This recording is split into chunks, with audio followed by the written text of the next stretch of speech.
Donc, pour cette semaine, on a changé. Comme j'ai fini Shadowhunters, on a décidé de donner ce fardeau à quelqu'un d'autre, donner un nouveau fardeau à quelqu'un d'autre. Donc, ça a été volontaire désigné Chipou, qui a commencé Riverdale et qui va nous en parler du premier épisode pilote.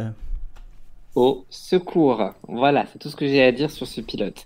Du coup, il vient de vous préciser qu'on m'avait forcé à le regarder, donc forcément, je vais débarquer avec beaucoup de mauvaise foi dans l'univers de Riverdale, qui commence exactement comme je l'imaginais, c'est-à-dire par le panneau de la ville de Riverdale. Merci bien. Du point de vue des choses qui m'ont un peu surpris sur le moment, si j'ai eu droit à la surprise du narrateur en voix off, j'y pensais pas, je m'y attendais pas. Et ça n'apporte rien du tout à l'épisode, surtout qu'on le voit 2 secondes dans l'épisode et que j'ai pas capté tout de suite qui était le narrateur. J'étais d'accord, mais pourquoi c'est toi? Donc j'imagine qu'on saura beaucoup plus tard pourquoi. Je fais très mal des choses parce que je ne suis pas Aurélien, donc j'ai pas écrit mon texte à l'avance. Mais Riverdale, pour ceux qui ne connaissent pas, parce que j'imagine qu'il y a encore des gens qui ne connaissent pas, ça parle d'une petite ville toute paisible qui s'appelle Riverdale, donc vous y attendez pas, dans laquelle un adolescent disparaît et est présumé mort et donc enterré avec un cercueil vide. Et donc ça se passe en début d'été, le 4 juillet. Et la série commence à la rentrée scolaire, enfin la veille de la rentrée scolaire. Et donc évidemment, l'adolescent qui a disparu et qui est présumé mort est encore le point central de toutes les conversations. Voilà, c'est à peu près ça le premier épisode. Là-dessus, on nous présente un casting d'adolescents tous plus insupportables et plus clichés les uns que les autres. Il y en a vraiment pas un pour rattraper l'autre, je crois. Mais bon, ça n'est jamais qu'un avis personnel. Oh, c'est très vrai. Oui, oui, hein. Et comme dans tous les teen dramas de ce type-là, nous avons également droit à l'intrigue absolument inintéressante des adultes, qui aura forcément un impact plus tard dans la saison. Donc on a également le père d'un des adolescents et les mères de 2 autres adolescentes, avec en bonus un père qui ne sert à rien. Mais bon, voilà, le père de Betty, pour l'instant, il sert vraiment à rien. Mais il est là. Voilà. Alors, tu vas très vite te rendre compte que dans cette série, les adolescents qui sont au lycée jouent agissent comme s'ils avaient 25 piges, et leurs parents agissent comme s'ils avaient 12 ans. Ah. C'est à peu près ça. Les parents sont importants dans la série.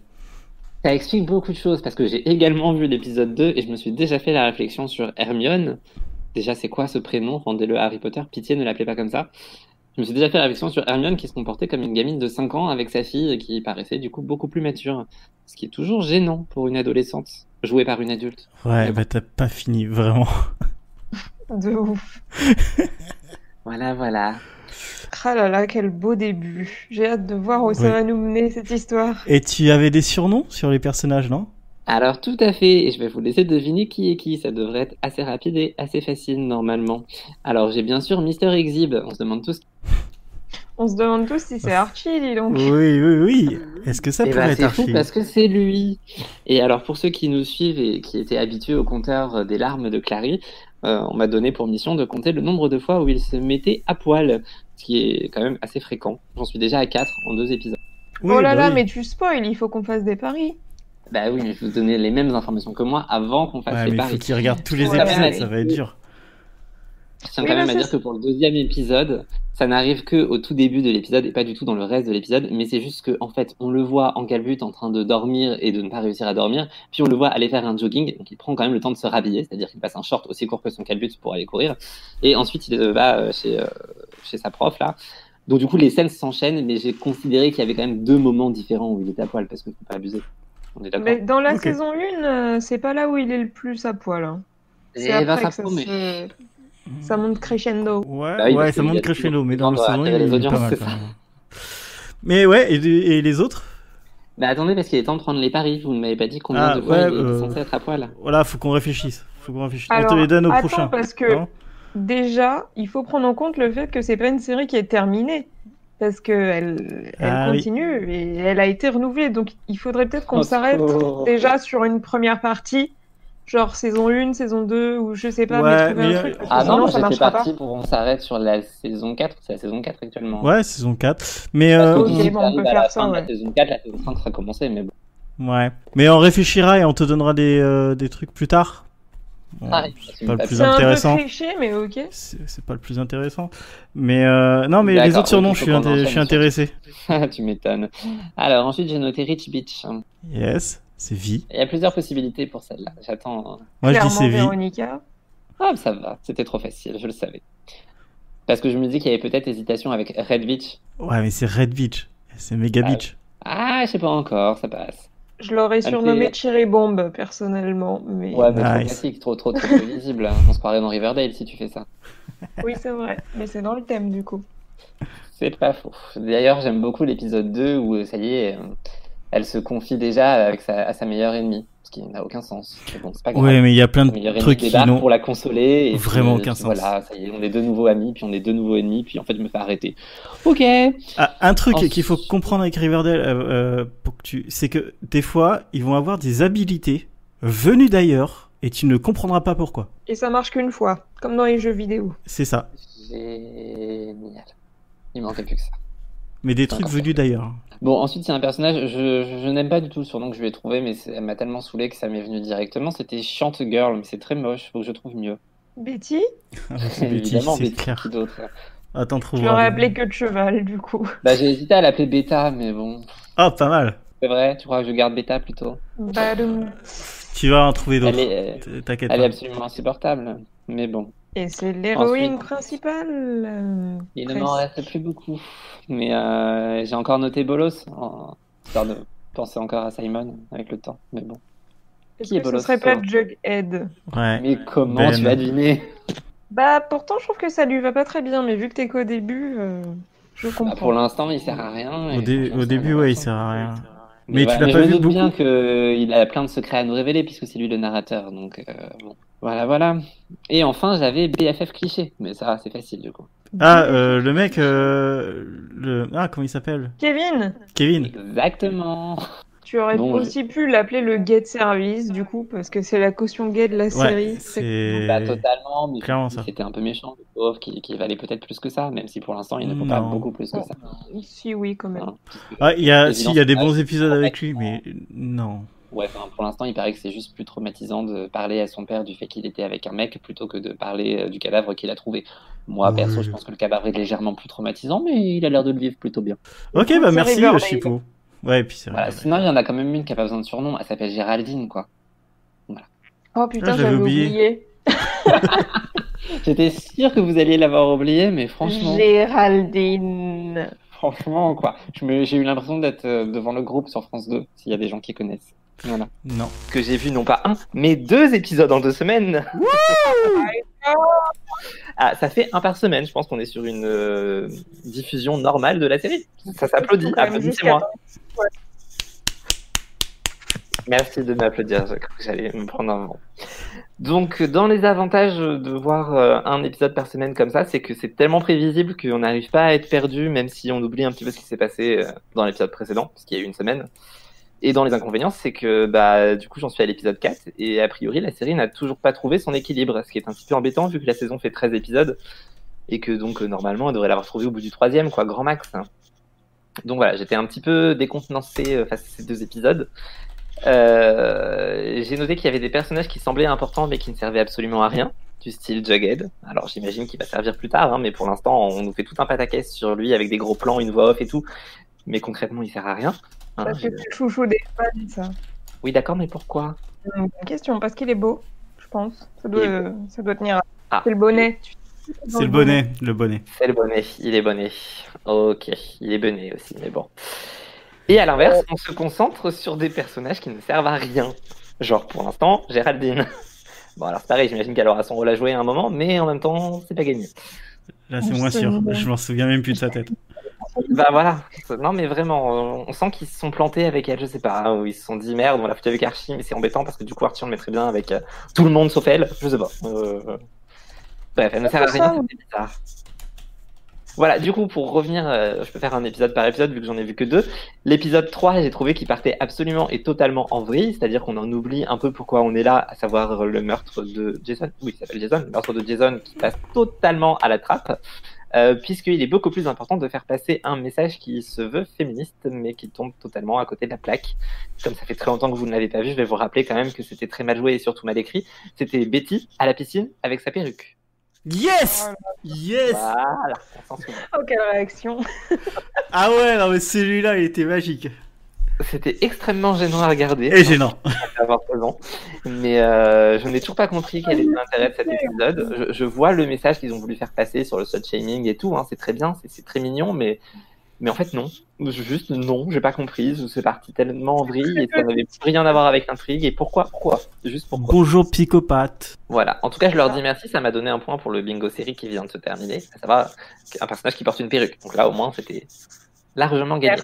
Merci. Exactement. Et l'épisode 4 qui semble s'être réveillé, où les scénaristes semblent s'être réveillés un matin avec une toute nouvelle idée. Sauf que ça prend pas tellement. Et ça m'a plutôt donné l'impression d'être un deuxième pilote plutôt qu'un premier pilote. Donc l'épisode 4, c'est celui qui introduit les motards avec une ambiance un peu différente. Géraldine qui se barre enfin. Et est-ce qu'elle reviendra? Du coup, je suis pas convaincu vu ce que vous en dites. Et les adultes qui se révèlent tous être plus adolescents que les adolescents. Et du coup, l'épisode 4... Ça prévenu pour les adultes. Bah oui, mais là, ça s'est vraiment vu, quoi. Tu vois, jusque-là, ça allait encore. Et l'épisode 4, je sais pas. Tous les adultes paraissent avoir 10 ans et je sais pas, très bizarre. Donc on dirait qu'ils essaient de chercher un peu comment faire pour avoir un équilibre. Ils introduisent de nouveaux persos, l'intrigue des adultes qui débarquent, qui était déjà là un peu, mais qui servait à rien, et là qui prend beaucoup de temps pour toujours servir à rien. Voilà. Alors, sans trop spoiler, en gros, les adultes, ils ont 10 ans, et la solution qu'ils ont trouvée pour rendre les adultes par rapport aux enfants, c'est qu'ils ont baissé l'âge mental des enfants. Tu verras, c'est génial. Ça me fait peur ce que tu dis. En tout cas, pour l'instant, mon pire perso de la quinzaine ne fut pas Géraldine comme je m'y attendais, mais la mère de Betty. J'attends donc définitivement le moment où elle va prendre le même chemin que Géraldine. Laissez-moi y croire, ne me dites rien, ne me spoilez pas. Et enfin... Avant de vous dire où j'en suis du compteur d'Archie à poil, vos pronostics, s'il vous plaît, parce que vous m'avez laissé en suspense de combien de fois est-ce qu'on va le voir à poil. Il est vrai. Alors, Aurélien avait compté combien il y avait d'épisodes entre les saisons 1 et 4, et j'ai oublié. Donc, voilà. 76. 76. Et ben, du coup, moi, mon pronostic, c'est 75 Archie à poil. Ah ouais. Ouais. Oh oui. Je me souviens d'un épisode où il est pas à poil, quoi. Il y est pas dans tous les épisodes, mais en général, dans les épisodes où il est à poil, il y est plusieurs fois. Donc, du coup, je me dis qu'il y a peut-être moyen. Tout n'est pas perdu, donc. Ouais, et moi, de mon côté, j'ai mis 69, histoire de se souvenir. Oh.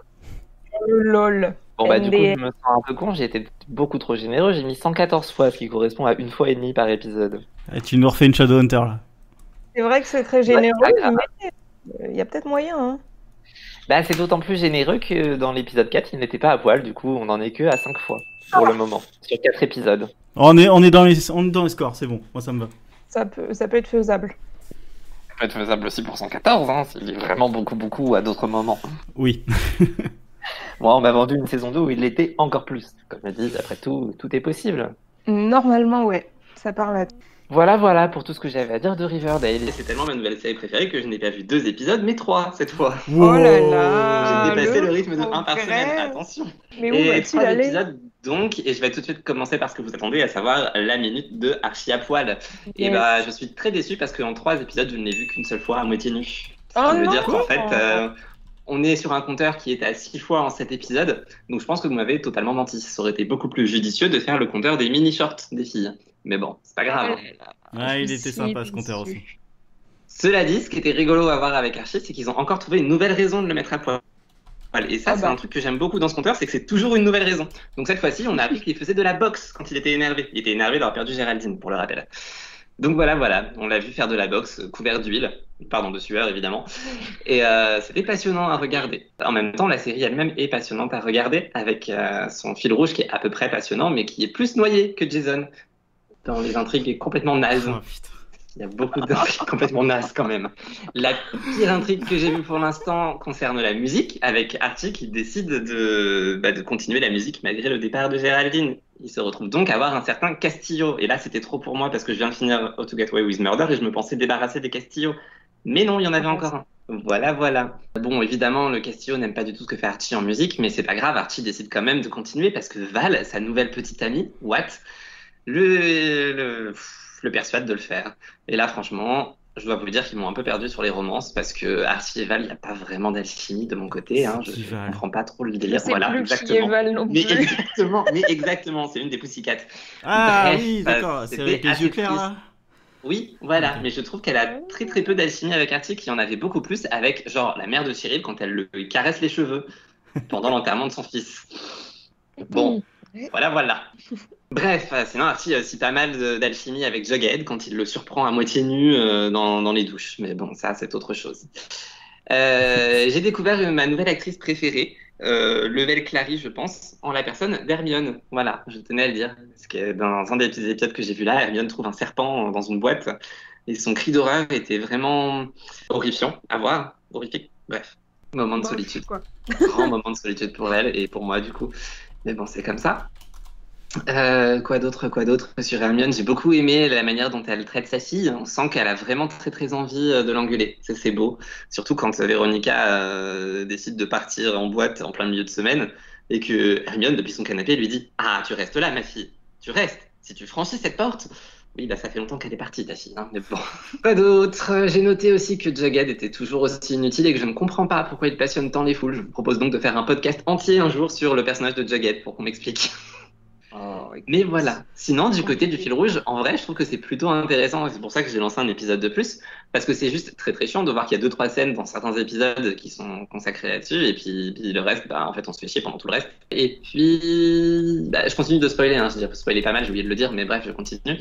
J'ai découvert que Polly était enceinte, ce qui est une information que j'ai trouvée plutôt sympathique, elle aussi. Et enfin, pour terminer, parce qu'il faut bien terminer et passer au vrai sujet de ce podcast, j'étais très déçu de voir que Cheryl était absente dans un épisode, mais je me suis dit que c'était plutôt bon signe si je me rendais compte. Ça veut dire que quand même je commence à m'attacher à certains personnages, donc tout n'est peut-être pas perdu pour moi. Voilà. J'ai avancé de 2 épisodes. J'ai donc beaucoup de choses à dire. Mais ça me permet d'arriver à l'épisode 9, même si c'était assez laborieux. Alors, par quoi est-ce que je vais commencer? Je vais déjà commencer par parler de l'écriture de la série, qui est bien, on va dire, médiocre au mieux. En fait, on est tombé sur une espèce de format où les scénaristes ont l'air d'avoir trouvé leur long fleuve tranquille de 2 intrigues par épisode. Mais le problème, c'est que ces 2 intrigues qui patinent en permanence, c'est qu'ils ne se croisent pas vraiment. Et quand elles se croisent, eh bien, elles auraient mieux fait de ne pas se croiser. Du côté des choses que j'ai préférées cette semaine, enfin sur ces 2 semaines, eh bien, j'ai envie de citer les crises de larmes absolument pitoyables de Polly, puis d'Alice, donc la mère de Polly. C'est telle mère, telle fille, mais c'est absolument terrifiant. C'est dans l'épisode 8, notamment, on a Polly qui a une crise de larmes. Eh bien, je pense que Clary est détrônée, en fait. Je suis assez triste de devoir vous l'avouer. Alors, non, ne dis pas des choses comme ça, quand même. Il s'agit de rester mesuré. Oui, s'il te plaît. Oui, d'accord. Mais tout de même... Sachant qu'en plus, la série enchaîne dans l'épisode 9 par Véronica, qui est une véritable drama queen, qui pleure elle aussi et qui arrache son collier de perles quand elle pleure, parce que son papa est responsable de la tentative de suicide de son ami qui a disparu pendant 4 épisodes et qui revient histoire de faire une intrigue dans cet épisode. Et c'est que le début. Oh, je sais. Pas que le début, on est à l'épisode 9, je t'assure que ça ne me paraît plus être le début maintenant. C'est tellement long. L'épisode 9 Ah ouais. Et bah oui. Il y en a que 10. Non, il y en a 13, sinon j'aurais fini la saison quand même. Faut pas abuser, quand même. C'est pas mal, là. Ça commence à être bien ancré. Ouais, bah oui. Du côté des romances, j'ai eu l'énorme surprise totalement imprévue et pas du tout prévisible de voir que Val avait décidé de larguer Archie. Franchement, on se demande bien pourquoi elle a déjà été avec lui à la base, mais voilà. Donc elle aura servi absolument à rien, puisqu'ils ont été en couple pendant 3 épisodes pour le moment, et qu'ils ont eu à tout casser 3 scènes, dont la rupture. Ah bah, faut le mélange des genres. Hein. Et on n'est pas vraiment sur un couple. Pas de prier cette personne. Mais si, celle aux yeux bleus. Celle aux yeux clairs. J'en ai plus aucun souvenir, c'est formidable. Oui, j'irai voir sur Google après. Franchement, tu ne rates pas grand-chose. Sinon, en grand mystère de la semaine, enfin de la quinzaine, j'ai noté la question combien de hobbies peut bien avoir Archie à ses heures perdues, ce qui pourrait être un autre sujet de podcast, puisque on nous dit quand même qu'il fait du foot américain, de la boxe, de la musique, qu'il joue aux jeux vidéo, qu'il écrit des paroles de chansons, qu'il est travailleur sur chantier, mais aussi espion à ses heures perdues pour Betty et Jughead qui ont besoin d'un espion chez les Blossoms. Voilà. C'est un petit couteau suisse. Ça commence à faire beaucoup, hein. Même moi, avec mon métier, mon blog et ce podcast, j'en ai pas autant de choses à mon actif. Je suis assez triste quand même. Tout le monde n'a pas le talent d'Archie Andrews, hein.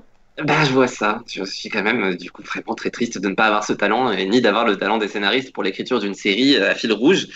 Même si sur ces 2 épisodes, je n'ai pas vu le fil rouge, je le cherche. Et, voilà. On en parle beaucoup de Jason, mais on n'avance absolument pas. Après, il y avait un magnifique fil rouge dans les habits des Blossoms, qui sont une véritable secte de roux habillés en rouge. Oui, c'est ce que j'allais te dire, c'est qu'il y a des roux, mais pas de fil rouge. Bah oui, voilà. T'inquiète, j'avais prévu la blague. C'est bien que tout est scripté dans ce podcast, voyons. Exactement. Sinon, ce ne serait pas un podcast. écrit à l'avance. Ça s'entend d'ailleurs en général. Et puis, il reste les moments que vous attendiez avec impatience, à savoir le compteur pour savoir où on en est dans le pari. Bien, suspense. On est toujours à 6 pour 9 épisodes. Voilà. Mais d'où ? Je le sens vraiment très mal pour mon pari. Je vais aller vérifier, c'est faux. Vas-y, va revoir les épisodes. Tu me diras si je me suis endormi un moment, c'est tout à fait possible. Mais quand même, personne n'était à poil dans ces épisodes. Non, mais ça continue. Après, il y en a plus à partir de la saison 2. Normalement, non, mais voilà, moi, on me vend. Non, mais là, c'est vrai. Non, c'est vrai. La saison 2, ils ont poussé. Et puis après, de plus en plus, ils poussent.